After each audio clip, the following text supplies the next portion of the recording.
Want to party like a rock star? You can't. The new place in El Segundo called Rock and Brews. Let me tilt you up because this looks really cool. We're right on the street right here. Wow. Rock and Brews. I'm here at Rock and Brews in El Segundo, Gene Simmons' new restaurant and beer garden. There's nothing like this, and people are loving it. It's like a concert feel, this beer garden here. Absolutely. He's got a restaurant called Rock and Brews. Rock and Brews. Rock and Brews. Rock and Brews. Rock and Brews. Rock and Brews. Rock and Brews. Rock and Brews. Rock and Brews. Rock and Brews.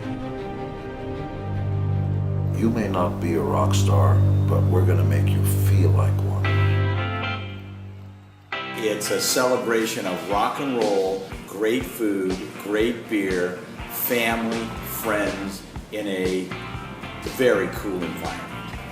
Dave Ferrano and his brother Del Ferrano come from a long line of licensing and merchandising.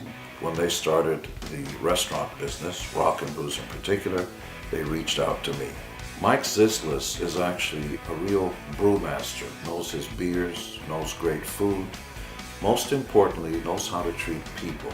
Gene has introduced to Rock and Brews already locations and friends all around the world that want to be partners with Gene because they respect him as a businessman. They see that he's created brand after brand after brand with great success.